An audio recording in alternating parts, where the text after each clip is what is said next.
Bismillahirrahmanirrahim. Akhwana fiddin a'azzani Allah wa iyyakum.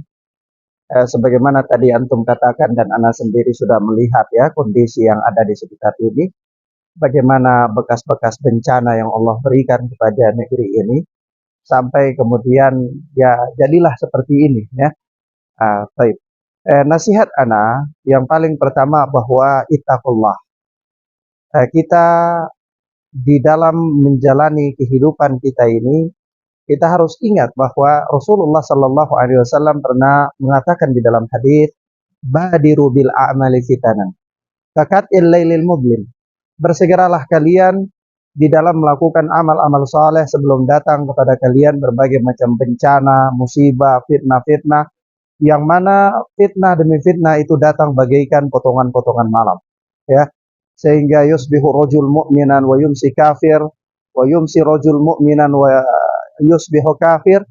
Ya, bisa jadi karena besarnya dahsyatnya fitnah itu seseorang di pagi hari dia bisa beriman namun di sore harinya dia menjadi kafir. Demikian pula sebaliknya seseorang di sore harinya dia beriman kemudian di pagi harinya dia menjadi kafir. Nah, ini kemudian Rasulullah Sallallahu Alaihi Wasallam menutup hadis yang mulia ini dengan mengatakan bahwasanya wattaqud dunya, ya, bertakwalah kalian kepada Allah Subhanahu wa taala dalam mempergauli kehidupan dunia, dalam melakoni perjalanan hidup kalian di dalam dunia ini. Sebab itu di dalam hadis lain Rasulullah Sallallahu Alaihi Wasallam mengatakan kepada kita bahwasanya inna dunya hulwatun wa khadira. Dunia itu manis dan hijau.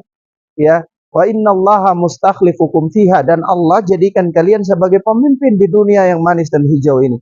Keindahan alamnya ya dan kekayaan alam yang terkandung di dalamnya itu Allah jadikan semuanya kepada kalian dan Allah pilih kalian menjadi pemimpin pada dunia itu. Tetapi kata Allah Subhanahu, kata Rasulullah Sallallahu Alaihi Wasallam, "Fayanzuru kaifa ta'malun." Bagaimana Allah memperhatikan kalian itu beramal, bagaimana kalian bermuamalah dengan kehidupan dunia yang manis dan hijau itu. Ala kulli hal, akhwana fiddin azani Allah wa iyyakum, nikmat Allah Subhanahu wa taala yang Allah berikan kepada kita hendaklah kita pandai untuk mensyukuri. Karena wattaqu fitnatal ladzi la tusibanna alladziina dzalamu minkum khassah.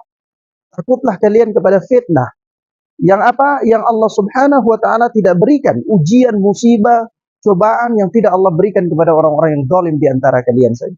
Dan ketahuilah bahwasanya merupakan sebab yang mendatangkan fitnah, mendatangkan adab, mendatangkan malapetaka adalah kesyirikan kepada Allah Azza wa Jalla.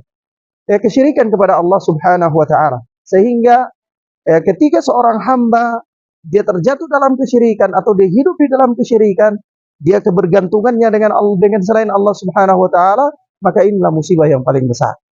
Rasulullah Sallallahu Alaihi Wasallam mengatakan di dalam hadis qudsi, ya, kata Rasulullah Sallallahu Alaihi Wasallam, kalau Allah awalam tarau ila maqala rabbukum.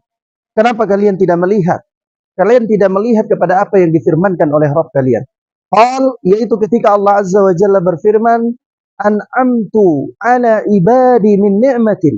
Sungguh aku telah memberikan nikmat kepada hamba-hambaku dengan suatu nikmat kepada mereka, illa asbaha fariqum minhum biha kafirin. Melainkan di waktu pagi mereka menjadi kafir. Di antara mereka ada segelompok orang yang menjadi kafir dengan nikmat itu.